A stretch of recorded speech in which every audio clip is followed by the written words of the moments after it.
I'm Gerry-Anna. I have a business called Goldstar Puppy Academy. It's a dog training business, but our main focus is puppies. So helping people raise a puppy that grows up to be an awesome adult dog that can, go with them places, have fun, and all that I find starts best when they're young. So if we can get in there, when you first get your puppy, we have a really good shot of having a nice adult dog. So the reason that I've chosen to focus on puppies primarily is I've just learned over time that if we can prevent and start with a really solid foundation of training from an early age, you get to totally avoid some of these very common headaches that a lot of people end up having to deal with when their dog is already a few months or a year or two old. So I just love to get in there and just start from the ground up with building a great companion from the beginning. I personally feel like if you're getting a puppy and you have big expectations for this dog, so a lot of the clients that end up working with me, they want a dog that they can take places. They want a dog that's not going to embarrass them in front of their friends, that's going to be well behaved with guests in public. If you have those kind of goals, you really, really should bring in a professional to help make sure you reach those goals. And puppies are not blank slates. Having a professional on board can help you understand and get to know the dog that's actually in front of you and what they're going to be comfortable with, what they're capable of achieving, and help you cater your plan to that specific dog so that you can get the best result possible. So I think one of the biggest mistakes that people make when deciding to bring in a puppy is they really either have forgotten, we call it puppy amnesia, like if it's been 10 to 20 years since you had a puppy, it's a lot of work. So do your research, try to choose a dog that's going to be a good fit for your lifestyle. There are a lot of circumstances where I would suggest sometimes getting an adult dog. If you don't want to be getting woken up at 5, 6 a.m. every morning, if you have nice things and you don't want to be worrying about them getting chewed on or peed on, and even those puppy teeth, I want people to be aware, plan on at least a year of some frustrating times. Getting help, of course, it makes it a heck of a lot better, but it's a lot of work. So don't go into it thinking it's going to be a month or two and easy peasy, smooth sailing, nice adult, friendly, easygoing dog. There's a lot of energy you're going to have to contend with. I even offer pre-puppy purchase or adoption sessions, and I love that when people get to ask me my opinion and help them choose a dog. That's even better. I'm not saying I can look at a puppy and know exactly who they're going to be, but out of a lineup, I could help you make a good choice. People who choose to get a professional involved from an early age and really commit to working with their puppy and doing the work, with the guidance, of course, but actually doing the training work with their dog, you're looking at such a rich relationship. You're going to have not just that lovey-dovey, cuddly dog companion relationship, but a good working relationship. And for me, that looks like, being able to walk through a public park, and instead of your dog being at the end of the leash, pulling like crazy, barking at other dogs because they're so excited, you have the dog that can walk, right next to you and pass other people without really giving too much of a fuss about it. And looking to you for information. I know when I go places, I can see pretty quickly who's actually worked with their dog a little bit and who hasn't, because you don't want your dog to forget you exist. So I think if you make the commitment to start training and continue the process as your dog ages, when your dog finally hits adulthood, which we all can't wait, right? You will have that connection, and they'll be able to pay attention to you in busy public places and traveling and going to patios and having cocktails and all those things. You're going to have a dog that you can talk to, and they're going to pay attention. So if somebody were to say, or they don't feel they need a trainer, right? Maybe they've had dogs their entire life. That's fine. And sometimes we get lucky, to be quite honest. I usually tell people if they get that special dog once in a lifetime where you don't have to really train them to do anything, right? It just seems like you knew them in a past life or something. That is special, and it's not the norm. So it can be especially hard sometimes when you lose that dog and then you get a puppy and it's not the same. I think even if you feel like in the past, oh, you know, my dogs have always listened or whatever, you just never know when you're going to get that curveball. And for me, I think it's well worth setting myself up for success as much as possible and setting my dog up for success. The last thing you want is to have this new dog in your life that you kind of resent because they're not your perfect older dog and you're feeling like you're at your wit's end. And that's the worst for me. If I get a call and somebody's really, I can hear the stress in their voice. You know, I can hear that they're like, what did I do? Although I'll say it's actually normal. You might cry a couple puppy tears because it's tough sometimes. But if you think you can do it yourself, Godspeed. And again, you might get that dog that's just super, super easy, but why not make it easy on yourself? You know, it's not that you can't do it, but why do it the hard way? You know, I do get asked what we do at Goldstar Puppy Academy that's different because, you know, in talking to me, if we're doing a client consult, you'll learn that my programs are quite a bit different than what the average trainer is, you know, offering. And there's a reason for that. Personally, I'm a geek about human education. So I've made a lot of efforts to base my programs not just around how your dog learns, because I'll be honest, like, I can get your dog to do stuff. That's not that hard for me. What I need is you to feel comfortable and have the skills to get your dog to do stuff. Because what good is it if your dog works for me, but they won't work for you? My stuff is tailored so that you can get the education and have the tools and the information that you need to absorb everything. And part of my job is to help you build it into your daily life so that it doesn't seem like this huge task that's just a big headache. I want to make it easy for you. One of the popular things that we offer is our Sleepaway Camp, which is our version of board and train. A lot of people hear the term board and train. The difference for us is it's in my home and it's typically puppies, but allowing me to do some of the foundational work for you can be such a game changer. Because most of the people that I talk to, you know, you're tired. You've had a puppy for a few weeks, a couple months, and you need a break. So letting me come in and do that work for you. And then, you know, the biggest thing is the transition back, which is why it's so important that we have these other human education pieces in place. So yeah, that's another way that we're a little bit different. I think some of my strengths are getting you enrolled in the process of training your dog and trying to make it fun. I've been, you know, throughout my career, I've learned from a lot of people too. And I have been in classes where it's not fun. You know, either the instructor is saying things to me that makes me uncomfortable or is like very short, you know, and just kind of saying the same thing. What I think I'm good at is relating this to your real life. So making sure that you have a good understanding of why we're doing this and how to get there. If you're stressed and you're not enjoying it, like, I can pivot. You know, if something's not working for you in how we're trying to do something, we'll change it. Very versatile here, you know, and it's important that not only I'm changing things and based on the dog in front of me, but the person in front of me. The clients that I tend to work with most are people who maybe they work or, you know, you're very busy, you have an important job, you know, you have the puppy, but it's become a little bit of a challenge. Sometimes people who are working from home with a puppy, it seems like a great idea at first, and then all of a sudden you're like, oh my God, I can't get anything done, right?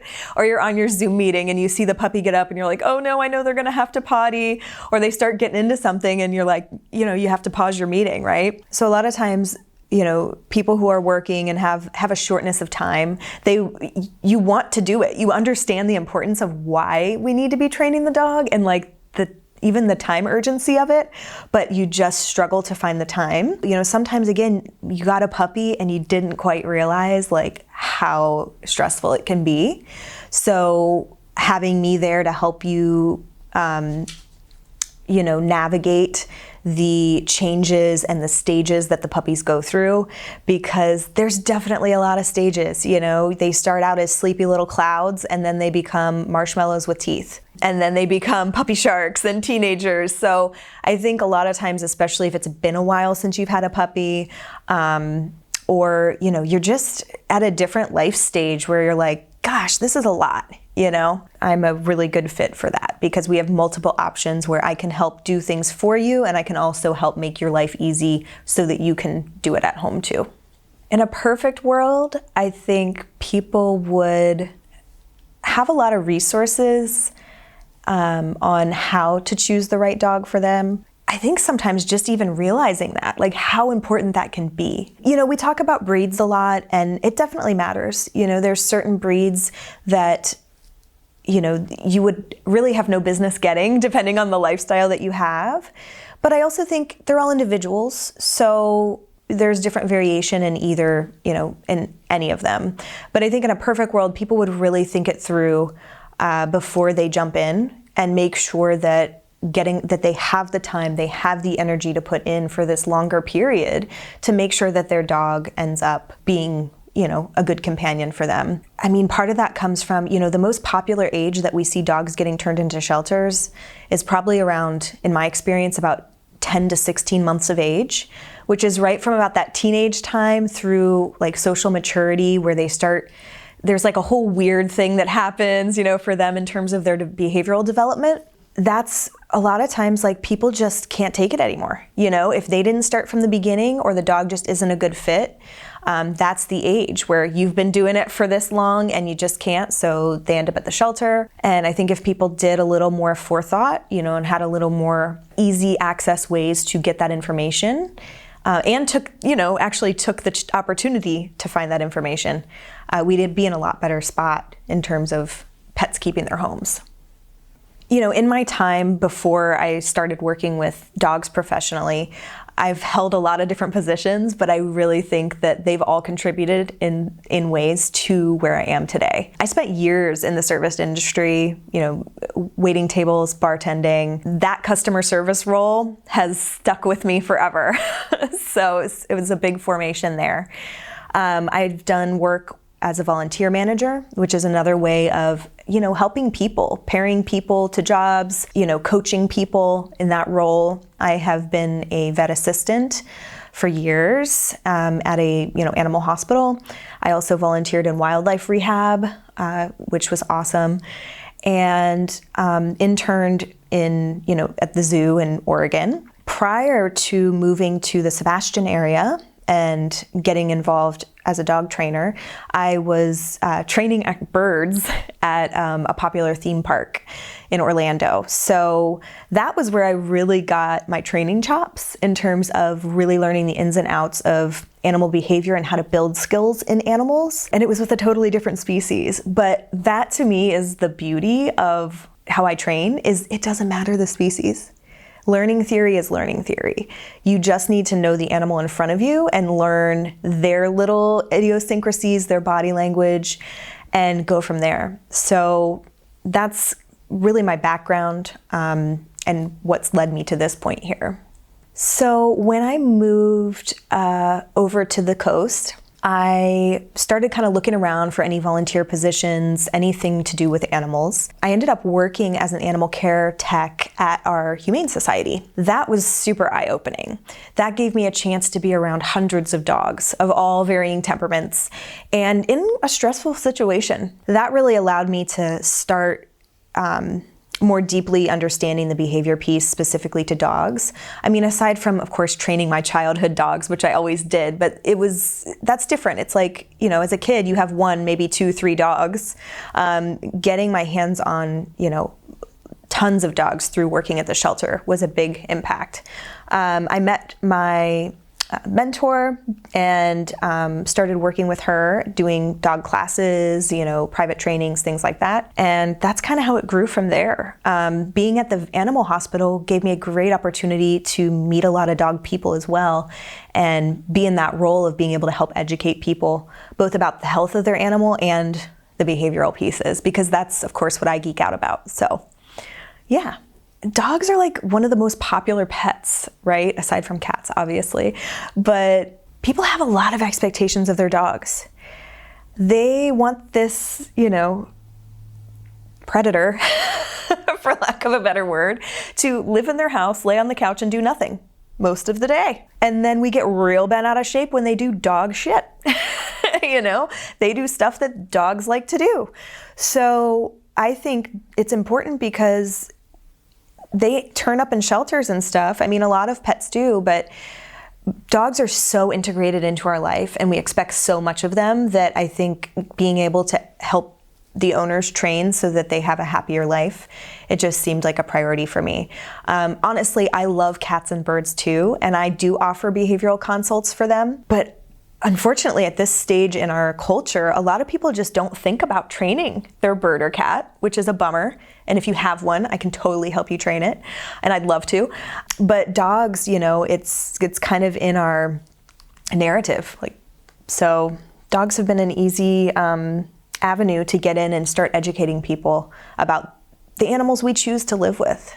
And I love multi-species households too, because I usually get to help with the cat a little as well. The cats are almost never happy you got a puppy, just by the way. So, so I've seen the consequences firsthand of dogs that were nobody really spent enough time with them. They didn't take training seriously. And unfortunately, they end up in the shelter and they might not make it out, you know, based on behavior. You know, behavior is a big reason for surrenders to shelter. And granted, a lot of these cases, if people had had the tools they needed to get in and start training the dog early and making sure that these behaviors didn't continue, then the dog would be in a much better place behaviorally by the time they arrive. But you know, sometimes the dogs aren't, by the point that they get to the shelter, they just aren't suitable for a home environment anymore. And some of that could be, you know, down to the root cause of who bred this dog, where did this dog come from temperamentally. But a lot of it are things that could be preventable, that just were never addressed or addressed properly when the dog was in its original home. So if you're currently have a puppy or you're getting one and you are on the fence right now in terms of, you know, who to go with, whether or not to get training, I cannot encourage you enough to at least make a couple calls. Even if it's not me, which of course I would love it to be me, you get out there, interview a couple people and see who's the best fit for you. Remember, this is a situation where it's not just your dog that's going to be learning. You know, you're learning too, and you have to make sure the person you work with is going to be a good teacher for you, that you can work with them, you vibe with them, you know, and are going to get along so that they can bring the best out of you as well and help you get that relationship with your dog. As far as who's helped me get to where I am today and the influence and education piece, I am a lifelong learner. So I love going to conferences. I love webinars. I'm always trying to further my own education in terms of behavior so that I can be a better teacher for my clients. I think that's really important, even if you are looking at different trainers, is like, what's the last book they read? What's the last conference or webinar they attended? Are they continuing to stay up to date on the latest and greatest methods of things? Or have they not really even read an article for 15 years? You know, things change, right? You know, we may not be doing things the same way we did them 20 years ago. That's something I always look for in any professional I'm working with, is, are they continuing their education? My first dog that I got as an adult was an Aussie Collie mix named Bandit. I didn't really know anything then. My family had always had dogs that were always pretty well behaved, but I didn't train them, you know? I mean, other than jump over a broomstick sort of trick stuff, but I wasn't a trainer at that point. And he was that type of dog that and again, this is a long time ago, but we could just let him out the door and he would go potty and come right back in. And we lived in a city in a apartment. I think I took that for granted a little bit, that he was so responsive. But in the same way, he also was like, what are we doing? What do you need? Where can we go? What are we doing? Right? So he was constantly anticipating and kind of an anxious guy. I actually realized later that how anxious he really was. And I think the contrast for me was getting the dog that I have now. Bandit has passed away a couple years ago, but Zeppelin, who's in a lot of my photos and stuff, I'm sure if you're watching this, you've seen him. He is so chill. he was an interesting dog because Bandit, when I would try to train him, he would get himself so worked up. Like he'd usually start whining, or, like he'd be so quick to try to give me all the things at once, all the behaviors, and he was always down to work and he could work forever. Zeppelin was a lot more shut down when we got him. Like I remember trying to train him, I was like, what the heck? Because if he wasn't getting something right very quickly, he would just lay down and give up. It was kind of sad. So I really had to adjust how I did things to meet him where he was at and be more patient with him. And he wasn't as that biddable, like collie type dog. He's more husky, Pyrenees mix. So just a little more independent anyway. Just such a contrast. And he is just amazing. He's 10 now, and he gets it now, right? He gets it. But I can remember how training him was so different. And now he's always in it. He's eager to please. He wants to try to train whenever we do something, but it wasn't like that in the beginning. I had to build him up. Like I really had to build his confidence, which is, these are just personal dogs. Of course, I meet lots of dogs with any variation of these two personalities, but for me personally, it was a game changer with how to adjust myself to meet their need. I've done it all in terms of how I deliver dog training services to people. I have done the, buy a package of sessions and I'll come over once a week or once every other week. I've done the classic group class where you pay, a fee and then you come every Wednesday night for 4 weeks. And I've done just traditional a la carte board and train, where I keep your dog for a couple weeks and then I send them back with you and, on from there. What I've found over my time training is there's merit in all of them, but they all lack as well. And so the way that my programs are designed now, it's actually a hybrid blend of all of the above and the best pieces. In addition to all of those ways that we deliver the information, I also have a course library essentially of material specifically designed to go along with what we're learning together. So you're never left hanging. I've found when I just did regular in-person sessions, the best of intentions that you have, a lot of times I'd leave, I wouldn't hear from you. I come back a week or two later and you've either done the stuff or not, because life gets in the way. And maybe you forgot half of what I said and now we have to go back and waste a bunch of time relearning the same thing. Or maybe it was taught slightly incorrectly, you worked on it just a little off and didn't have anything to reference, so we have to go back and fix it. It ends up being very inefficient. The thing with regular group class, and if you've ever been to one, most people I talk to who have been to them relate to this, but you show up, there's anywhere from 6 to 12 to 15, depending on where you go in town, other dogs and owners that have no idea what they're doing. Not by anyone's fault, it's just you're showing up in a place and you've never taken your dog very many places, and the dogs are bonkers. Somebody starts barking and it's all over. And your dog's more worried about going over and playing with everyone else than paying attention to you. So you're trying to manage your dog, you're feeling all this pressure, and you're trying to listen to an instructor teach you something new, okay? So the way I think of it is, if you were gonna take a little child, a kid, to a theme park, and then try to get them to sit down at a picnic table and do a math worksheet, how do you think that would go, right? There's gonna be tears, there's gonna be kicking and screaming, you're gonna get frustrated, everyone's stressed, it's a horrible day. Part of the way that I do my classes and my programs differently is we take the time teaching the dog the new behavior and skill, and you the new behavior and skill, in a low distraction environment. You're doing some home study learning and I'm helping you. And then we showcase it and challenge it at a group class. Group class is not for teaching new skills. Group class is for practicing the skills they already know in a very high distraction environment. So like when we do ours, by the time you come to one of mine, you've already been working with your dog 3 to 4 weeks. Then you come and, oh my goodness, all these puppies are laying on their mats nice and calmly paying attention to their owner instead of bopping all over the place trying to get to one another. So anyway, it's how everything comes together. We've got multiple avenues to make sure your dog's learning everything, and then you get the nice opportunity to kind of show it off. And that's where the rubber meets the road if you want a dog that performs in public. And by performs, I just mean doesn't act like a maniac, right? And listens to you. So yeah, that's part of why we're so different.